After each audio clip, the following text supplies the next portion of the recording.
Hello friends, আসসালামু আলাইকুম। আমি MD Jasimuddin Khandakar check update tech news চ্যানেলের পক্ষ থেকে আপনাদেরকে জানাচ্ছি ওয়েলকাম।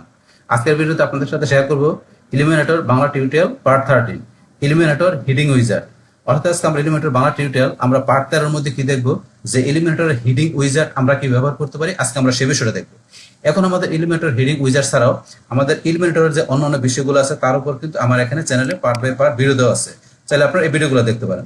এছাড়াও যদি আপনারা আমার এখানে প্লেলিস্টে আসেন, আসার পরে কিন্তু এখানে আমাদের এলিমেন্টরের উপরে পাশাপাশি এই যে ওয়ার্ডপ্রেস এমনকি ব্লগারের উপরে এখানে আমাদের কি যে প্লেলিস্ট দেওয়া আছে, এখানে সিরিজ আকারে ভিডিওগুলো দেওয়া আছে। তাছাড়া আপনারা যদি ডিজিটাল মার্কেটিং এর বিভিন্ন বিষয় জানতে চান, তাহলে ডিজিটাল মার্কেটিং এর উপরে কিন্তু এখানে যে বিভিন্ন প্লেলিস্ট করা আছে, চাইলে আপনারা এই সমস্ত ভিডিওগুলো দেখে আপনি ডিজিটাল মার্কেটিং এর উপর আরো দক্ষতা অর্জন করতে পারেন। এখন যাই হোক, তাহলে আমাদের চলুন আজকের কাজটা শুরু করি। তাহলে আজকের কাজটা করার জন্য আপনারা প্রথমে ব্রাউজারে চলে আসবেন। আসার পর আপনাদের ডোমেন হোস্টিং থাকে, তাহলে আপনি এখানে ডোমেনের নামটা লিখবেন। লেখার পর আপনি স্ল্যাশ দিয়ে wp admin বা শুধু অ্যাডমিন বা wp-login.php বা তিনটার যে কোনো একটা লেখা আপনি এন্টার প্রেস করবেন। করার পর ইউজার নেম পাসওয়ার্ড দিয়ে লগইন করে আপনি ওয়ার্ডপ্রেসে ড্যাশবোর্ডে ঢুকে আপনি কাজটা করতে পারেন। অথবা আপনার যদি এখানে যদি ডোমেন হোস্টিং না থাকে, কোনো সমস্যা নেই, আপনি আপনার পিসিটাকে লোকাল সার্ভার বানিয়ে নেবেন। তাই লোকাল সার্ভার বানানোর জন্য আমাদের এখানে জাম সফটওয়্যারটা ইনস্টল করব। করার পর আপনি যদি এখান থেকে সার্চ করেন যে XAM লেখা, সার্চ করার পরে এই যে জাম্প কন্ট্রোল প্যানেল এখানে ক্লিক করবেন। বাস করার পরে আমাদের এখানে জাম্প কন্ট্রোল প্যানেল বক্সটা চলে আসবে। আসার পরে এই যে মডিউলের মধ্যে অ্যাপাচি মাইস্কুয়েল, এই দুইটা মডিউল আমরা স্টার্ট করে দিব। বাস স্টার্ট করার পরে আমরা তারপর এখান থেকে এটা আমরা মিনিমাইজ করব। করার পর আমরা ব্রাউজারে এসে এখানে আমরা কি লিখবো, লোকাল হোস্ট। বাস লোকাল হোস্টের পরে এখানে আমার কিন্তু এই যে দেখেন ফোল্ডার নেম wp admin চলে আসছে, কারণ আমি অলরেডি একাধিকবার এখানে এই বিষয়টা টাইপ করছি, তাই আমার কুকিজ থেকে চলে আসছে। আপনার না আসলে আপনার লোকাল হোস্টের পরে স্ল্যাশ দিয়ে আপনার ফোল্ডার নামটা লিখবেন। কোন ফোল্ডার নাম, যে আপনার সি ড্যাবে জাম্প ফোল্ডারের ভিতরে যে এইচটি ডক্স এর ভিতরে আপনি যে ফোল্ডারের মধ্যে ওয়ার্ডপ্রেসের ফাইলগুলো রাখছেন সেই ফোল্ডার নামটা লিখবেন। বাস লেখার পরে এখানে আপনি স্ল্যাশ দিয়ে wp admin বা শুধু অ্যাডমিন বা wp-login.php বা তিনটার যে কোনো একটা লেখা আপনি এন্টার প্রেস করবেন। বাস লেখার পরে আমাদের এখানে আমাদের লগইন করার অপশনটা চলে আসবে। ইউজার নেম পাসওয়ার্ড দিয়ে আপনি লগইন করে ওয়ার্ডপ্রেসে ড্যাশবোর্ডে চলে আসবে। বাস আমাদের অপশনটা আসলে একটু সময় নিচ্ছে।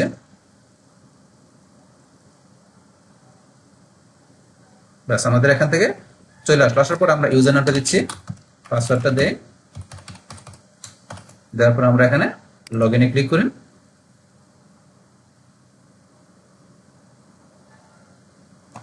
বাস আমরা ওয়ার্ডপ্রেসে ড্যাশবোর্ডে চলে আসলাম। বাস আসার পরে এখন আমাদের এখান থেকে আমাদের গত ভিডিওতে আমরা কি দেখছিলাম, যে আমরা আমাদের এখান থেকে দেখছিলাম যে এলিমিনেটরের সেকশন বর্ডার এবং শেপ ডিভাইডারের মধ্যে পার্ট বাড়তে ছিল। তো আজকে আমাদের পার্ট 13 এর মধ্যে আমরা বলছি এখান থেকে কোন বিষয়টা দেখবো, যে এখান থেকে হেডিং উইজেট ব্যবহার বিষয়টা দেখবো। তাহলে এই কাজটা করার জন্য আমরা চলে আসবো প্রথমে কোথায়, আমরা এই যে এখানে আমাদের পেজে অল পেজে চলে আসি। বাস আমরা কোন পেজ থেকে কাজটা করেছিলাম, আমাদের হোম পেজ থেকে। তাই আমরা এডিট উইথ এলিমেন্টর আমরা এখানে ক্লিক করি।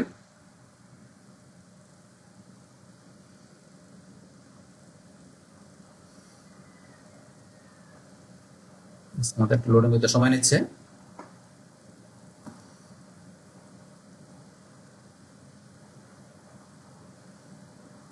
এখানে আমরা লোডিং করার পর চলে আসলো। আসার পর এখন আমাদের এই যে কাজটা করা ছিল, এটা আমাদের আগের ভিডিওতে আমরা দেখছি যে বিষয়টা সেটা। তাহলে এখান থেকে আমাদের এই যে যেটা সেকশনের মধ্যে ইমেজ ব্যবহার করা আছে, তো এখান থেকে এই সেকশনের মধ্যে আমাদের এই যে ইমেজ যে ব্যবহার করার বিষয়, তারপরে যে আমাদের ওভারলে, পাশাপাশি আরো অন্য যে বিষয়গুলো আছে সেগুলোর উপর কিন্তু অলরেডি ভিডিও দেওয়া আছে। এখন আজকের কাজটা করার জন্য আমরা প্রথমে একটা সেকশন নিব। তাহলে যে সেকশন আছে এটা আমরা এখান থেকে এই যে ডিলিট সেকশনে গিয়ে ডিলিট সেকশনে ক্লিক করে ডিলিট করে দিব। তারপর দেখেন আমাদের আরেকটা সেকশন করা আছে, এটা আমরা এখান থেকে ডিলিট সেকশনে ক্লিক করে আমরা ডিলিট করে দিলাম। আচ্ছা, এখন আমরা নতুন করে সেকশন নেওয়ার জন্য এই যে আমরা এখানে প্লাসে ক্লিক করব।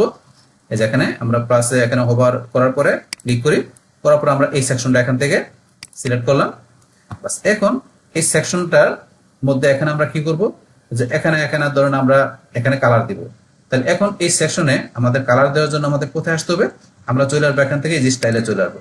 বাস স্টাইল আসার পরে এই যে এখানে ব্যাকগ্রাউন্ড টাইপ, আমরা এই যে ক্লাসিক এখানে আসলে আমরা ইমেজ দিতে পারি, কালার দিতে পারি। তাহলে আমরা কালার দিব। তাহলে কালার দেওয়ার জন্য আমরা এই যে এখানে আসি।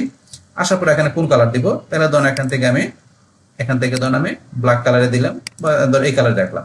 বাস রাখার পরে এখন থেকে ধরুন এটা দেওয়ার পরে এখন আমি কি করব, আমার এই সেকশনটাকে একটু ধরুন আমি বড় করব। মানে এখান থেকে আমার এটা যতটুকু পড়ে ততটুকু আমি নিব। তো সেই ক্ষেত্রে আমার এই সেকশনটা আবার সিলেক্ট করার পরে আমরা চলে আসবো এই লেআউট অপশনে। লেআউট থেকে আমরা এই যে হাইট এখান থেকে যাব, যাওয়ার পর আমি এই যে মিনিমাম হাইট এখানে ক্লিক করব। বাস ক্লিক করার পরে এখন এটা আমরা এখান থেকে যতটুকু প্রয়োজন আমি নিতে পারি।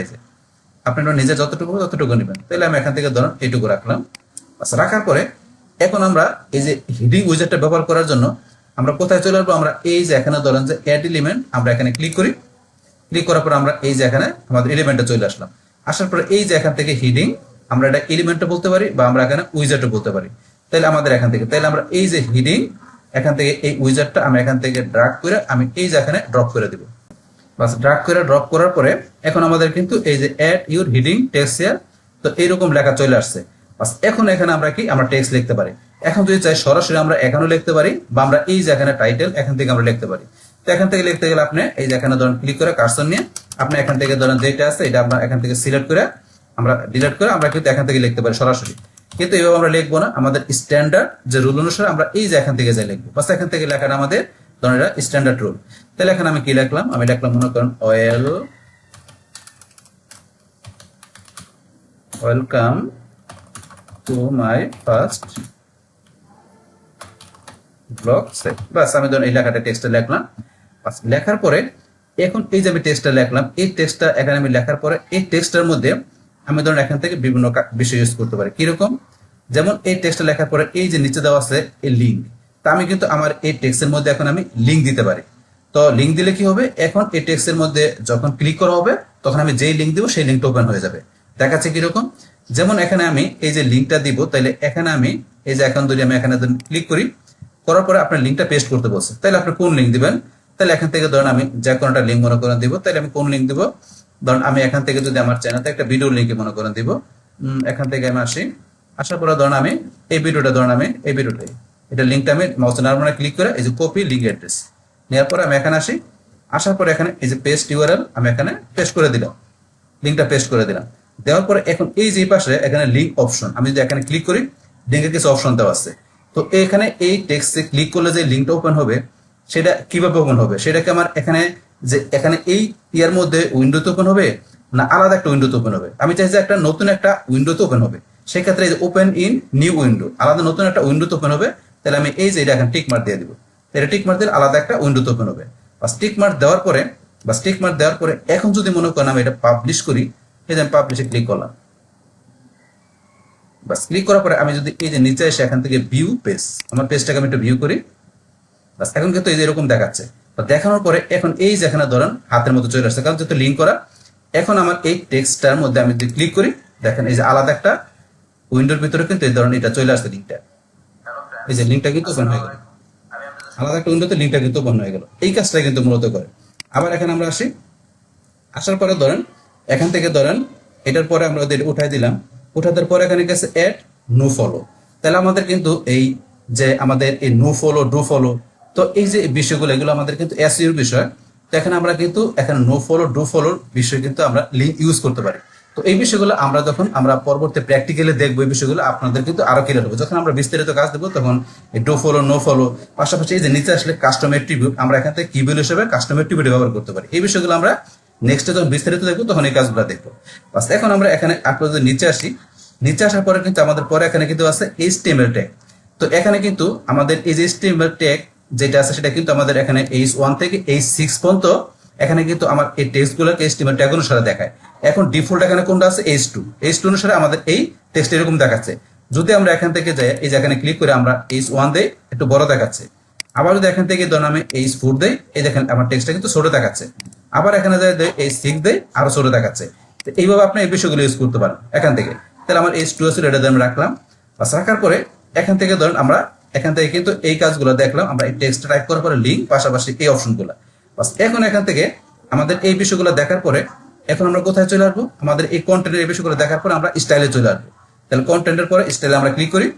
বাস, ক্লিক করার পরে এখন এখান থেকে ধরেন আমাদের এই যে এখানে যে আমরা হেডিংটা নিলাম, এর ভিতরে আমরা কি করতে পারি, এই হেডিংটাকে আমরা অ্যালাইনমেন্ট সেট করতে পারি। এটা বর্তমানে আমাদের লেফটে আছে, আমরা সেন্টার নিতে। তাহলে আমরা এই যে এখান থেকে অ্যালাইনমেন্ট সেন্টার আমরা যদি ক্লিক করি, আমাদের এই টেক্সটটা সেন্টারে চলে আসে। তারপর এটা দিলে রাইটে, আর এটা দিলে সে জাস্টিফাই করে নিজের মতো করে সেট করে নেবে যে টেক্সটটা কোন জায়গায় থাকবে।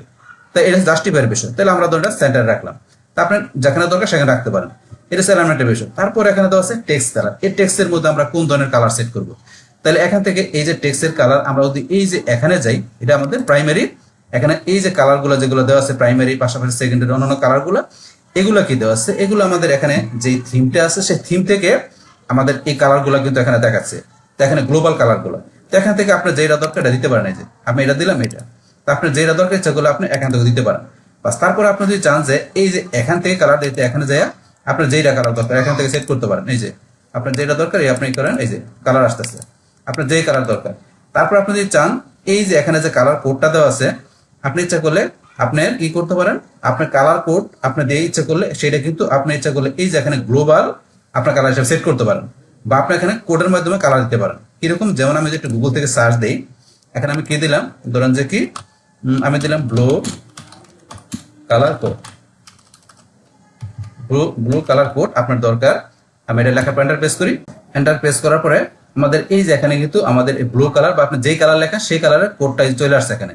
তাই এটা আমাদের হেক্সাডেসিমেল বেল অনুসারে কোডটা চলে আসছে। এখন আমরা এখান থেকে এইটুকু সিলেক্ট করে কন্ট্রোল সি দিয়ে কপি করি, তারপর আমরা এখানে চলে আসি। আসার পরে ধরুন এই যে কোডটা আছে এটা বর্তমানে যেটা সিলেক্ট করা আছে এই কালারের কোডটা দেখাচ্ছে, তাহলে আমরা এখান থেকে এটা ডিলিট করে আমরা এখান থেকে এই কোডটা পেস্ট করে দিলাম। তাহলে এই যে ধরুন আমার যে ব্লু কালারের আমি যেটা দিলাম এই কোডটা চলে আসছে, এই কালারটা কিন্তু এখানে চলে আসছে। বাস এখন কিন্তু এটা সেট হয়ে গেল। এখন চাইলে এই কালার কোডটা দিয়ে যে কালারটা আসছে এই ইচ্ছাগুলো আপনি এখানে গ্লোবাল কালার সেট করে রাখতে পারেন। তো এখান থেকে তাহলে করার জন্য এই যে এখানে দেখেন create new colour, new global colour, তাহলে আমরা এখানে প্লাসে ক্লিক করি। করার পরে নিউ গ্লোবাল কালার হিসেবে আমি একটা নাম দিলাম, তো আমার নামটা দিলাম জসিমউদ্দিন নামে রাখলাম। ক্রিয়েটে ক্লিক করলাম। বাস এটা কিন্তু আমার এখানে আসি। আসার পরে কিন্তু আমাদের এই যে এখানে জসিমউদ্দিন এই নামে কিন্তু এখানে আমরা এটা সেট করে দিলাম। বাস এইভাবে চাইলে আপনার এখান থেকে আপনার কোনো কালার আপনি এই হেক্সাডেসিমেল ভ্যালু দিয়ে মানে কালার কোড দিয়ে আপনি সেটা গ্লোবাল কালার হিসেবে সেট করতে পারেন। বাস এইটাই হচ্ছে বিষয়টা। তারপরে বাস এটা আমরা দেখার পরে এখন আবার যদি আমরা পরে আসি, টেক্সট কালারের পর আছে কি টিপোগ্রাফি। আমরা এখান থেকে টিপোগ্রাফি সেট করতে পারি। আমরা এই যে এখানে ক্লিক করি। করার পর এখানে আমাদেরকে টিপোগ্রাফির মধ্যে প্রথমে ফন্ট ফ্যামিলি মানে ফন্টের বিষয়, তাহলে এখানে আপনি এই যে টেক্সটের মধ্যে আপনি কি এখানে ফন্ট ব্যবহার করতে পারেন। তাহলে আমরা এখানে আসলে এই যে রোবট ফন্ট দেওয়া আছে, তো এটার পরিবর্তে আপনি কোন ফন্ট দিবেন এখানে যে ফন্ট সেট করতে পারেন। আমি এই ফন্ট দিলাম, তারপরে ধরুন এটা আমি চেঞ্জ করে এটা দিলাম। যে ফন্ট দিবে সেই ফন্ট আকারে আপনার এখানে হেডিংটা শো করবে, মানে হেডিং এর টেক্সটটা শো করবে। তারপর এখান থেকে আপনার এই যে ফন্ট দিলেন এটা আপনার চাইলে এখান থেকে সাইজ থেকে আপনার সাইজ সেট করতে পারেন। আমি তো এই যে দিচ্ছি এই দেখেন আমার ফন্টের সাইজটা এই যে বড় ছোট হচ্ছে। তারপর এখান থেকে আমি যে এটা পিক্সেল আছে, পিক্সেলের পরিবর্তে আপনি আর যেটা দরকার সেটা দিতে পারেন, অপশন দেওয়া আছে এগুলা। বাস এখন ধরেন আমরা এখানে সাইজের পরে আমরা এই যেটা ড্রাগ করে নিচ দিকে আসি একটু আমরা। আসার পরে এখান থেকে ধরেন আবার চলে গেল, আমরা আবার এখানে আসি। আসার পরে তারপরে দেওয়া আছে এখানে কি আমাদের এই যে ওয়েট, তাহলে আমাদের এই যে হেডিং যেটা আছে আমাদের ওয়েটটা এত দেওয়া আছে, আমরা চাইলে ওয়েটটা নিজের মতো করে কমাইতে বাড়াইতে পারি। এই যে আপনার যেরকম ওয়েট দরকার আপনি দিতে পারেন। ওয়েটের পরে দেওয়া আছে এখানে আমাদের কি ট্রান্সফর্ম, তো ট্রান্সফর্ম ডিফল্ট দেওয়া আছে। আমরা এখান থেকে আপার কে দিলে সবগুলো বড় হাতের হয়ে যাবে, লোয়ার কেস সব ছোট হাতের। বাস তারপরে এখান থেকে আপনি ক্যাপিটাল এস মানে প্রত্যেকটা ওয়ার্ডের প্রথম অক্ষর বড় হাতে থাকবে। তারপরে চাইলে আপনি নর্মাল রাখতে পারেন। এটা হচ্ছে আপনি ট্রান্সফর্ম করতে পারেন। তারপরে স্টাইল, তাহলে আমাদের এখানে এটা হিডিংটার স্টাইল কিরকম থাকবে, আমরা স্টাইলে যা ডিফল্ট দেওয়া থাকে আমি এটা দিলাম, একটু বাঁকা হবে। তারপর আমরা এটা দিই এইটুকু আপনার এটির মধ্যে কাজ করে। বাস আবার আমরা নর্মাল রাখতে পারি। বাস আপনি যেরকম ইচ্ছে রাখতে পারেন। তারপর এখানে ডেকোরেশন ডিফল্ট দেওয়া আছে, আমরা ডেকোরেশন আন্ডারলাইন দিলাম, আন্ডারলাইন চলে আসছে। তারপর এখান থেকে আমি চাইলে এই যে ওভার দিতে পারি, ওভার লাইন, তারপরে লাইন থ্রু মানে এরকম মধ্যে এখানে দাগ থাকবে। তারপরে নাম দিলে কিছু থাকবে না। বাস এটা আপনি ডেকোরেশন কিরকম দিবেন রাখতে পারেন। তারপর এখানে আমাদের লাইন হাইট, তাহলে আমাদের এখান থেকে লাইন হাইটটা আমরা এখান থেকে ধরুন এই যে ব্যবহার করতে পারি যেটা। তো এই জিনিসটা আমরা একটু ক্লিয়ার বোঝার জন্য আমি কি করতে পারি, আমি যদি মনে করেন এখান থেকে আমার এই হেডিংটাকে আমি ডুপ্লিকেট করে কাজটা ক্লিয়ার করতে পারি। করার জন্য এই যে এখানে এসে আমি মাউসের ডান বাটনে ক্লিক করি, করার পরে ডুপ্লিকেটে ক্লিক করলাম, ডুপ্লিকেট এখানে চলে, তারপর উপরটা আমি সিলেক্ট করি। করার পরে এখন যদি মনে করেন আমরা এখান থেকে আমরা চলে আসি আবার এই যে আমাদের টিপোগ্রাফিতে। আসার পরে আমি এখন নিচ দিকে আসি। আসার পরে আমি এই যে এখানে চলে গেছে, আবার আমরা আসি টিপোগ্রাফিতে। বাস এখান থেকে এই যে টিপোগ্রাফির আমরা এখানে আবার ক্লিক করি। করার পর আমরা কোথায় ছিলাম, এই যে লাইন হাইট। এখন যদি আমরা এখান থেকে এটা বাড়াই, দেখেন এই দেন বাড়তেছে, এই যে আবার এই যে কমাই যে কমতেছে, মানে এখন কিন্তু বোঝা যায় যে এটা লাইন হাইটটা কি কাজ করতেছে, আমরা স্পষ্ট বুঝতে পারতেছি এটা এই যে কাজ করতেছে এইভাবে কিন্তু বিষয়টা। তারপরে পিক্সেল আপনি চাইলে পিক্সেল এগুলো চেঞ্জ করে দেখবেন। বাস তারপর লাইন স্পেসিং, তাহলে লাইন স্পেসিং এর কাজটা বোঝার জন্য ধরুন আমরা এখান থেকে এটা ডিলিট করে দিচ্ছি। তাহলে মাউসের ডান বাটনে ক্লিক করে ডিলিট করে আমরা এটা রাখলাম। বাস এটা রাখার পরে এখন ধরুন আমরা সিলেক্ট করার পরে বাস এখন আমরা স্টাইলে আসি। আবার আসার পরে আমরা কোথায় ছিলাম, আমরা টিপোগ্রাফিতে। তাহলে আমরা এখানে টিপোগ্রাফিতে আবার যাই, যার পর আমরা এখানে নিচ দিকে আসি। বাস নিচ দিকে আসার পরে আমরা এখন কোনটা দেখবো, এখান থেকে লাইন স্পেসিং। তো লাইন স্পেসিং এখানে এরকম দেওয়া আছে, আমরা এই যে লাইনের স্পেসিং দেখেন এরকম দেখাচ্ছে। আপনি এইভাবে নিজের মতো করে আপনি লাইন স্পেসিং করতে পারেন। তারপর এখানে ওয়ার্ড স্পেসিং, মানে আপনার একটা ওয়ার্ড থেকে আরেকটা ওয়ার্ডের মধ্যে স্পেসিং কিরকম থাকবে সেটা আপনি এখানে সেট করতে পারেন। এই যে আমরা লাইন স্পেসিং একটু করে নেই, তাহলে আমাদের বুঝতে সুবিধা হবে, একটু কমাই নিলাম। এখন ওয়ার্ড স্পেসিং করে নেই, যে আমরা এটা এদিকে টান দেই, এদিকে এদিকে নিয়ে আসি, এই দেখেন স্পেসিং বাড়তেছে। আপনি হয়তো এখানে লেখা দিতে পারেন, আমি দিলাম কত 50। এই দেখেন একটা ওয়ার্ড থেকে আরেকটা ওয়ার্ডের মধ্যে স্পেসিং মানে কিরকম থাকবে, এটা ওয়ার্ড স্পেসিং এর বিষয়টা। বাস আমরা আবার আগের মতো করে নিচ্ছি, তখন আমি এতটুকু রাখলাম, বাস আপনার যতটুকু প্রয়োজন রাখতে পারেন। তো এগুলো হচ্ছে আমাদের এখান থেকে এই টিপোগ্রাফির মধ্যে এই বিষয়গুলো, বাস এগুলো আমরা দেখলাম। তারপরে এই যে এখানে আসলে ব্যাক টু ডিফল্ট, এটা যদি ক্লিক করি আমরা ডিফল্ট যেটা ছিল সেটা আবার নিয়ে আসলাম। বাস এইভাবে আপনার টিপোগ্রাফি ব্যবহার করতে পারেন। তারপর আছে টেক্সট স্ট্রোক, এই টেক্সটার স্ট্রোকটা আমরা সেট করার জন্য এখানে যাব, যার পরে এখানে যে টেক্সট স্ট্রোক আমরা এই যদি দেখেন স্ট্রোক এরকম দেখাচ্ছে, এরকম। এখন আপনি চাইলে এখানে স্ট্রোক কালার সেট করতে পারেন, এখানে যে আপনার কালার কোনটা দিবেন, ধরুন আমি এখান থেকে রেড কালার দিলাম। এখন আমি যদি স্ট্রোক এই যে বাড়াই কমাই, তাহলে কিন্তু সেটা আপনার রেড কালার করে দেখাবে। এই যে এখান থেকে আপনার বাড়াইলে এই যে কমাইলে স্ট্রোকটা সে রেড কালার, বা আপনি যে কালার দেবেন সেই কালার অনুসারে টেক্সট স্ট্রোকের কাজটা করবে। বাস তারপর আপনার এখানে টেক্সট শ্যাডো, আমরা এখান থেকে যে টেক্সটটা শ্যাডো দিতে পারি। তা শ্যাডো আপনি এখান থেকে এই যে এখান থেকে টান দিলেন, ব্লার, এই যে হরিজেন্টাল, এই হরিজেন্টাল এভাবে ড্র্যাগ করে নিয়ে আসেন, এবার টান দিয়ে নিয়ে আসেন, এখানে দেখাবে। তারপর চাইলে এখান থেকে কালার সেট করে নিতে পারেন একটু, আপনি নিজের মতো করে যে কালার দরকার সেই কালার আপনি এখানে নিয়ে আসতে পারেন।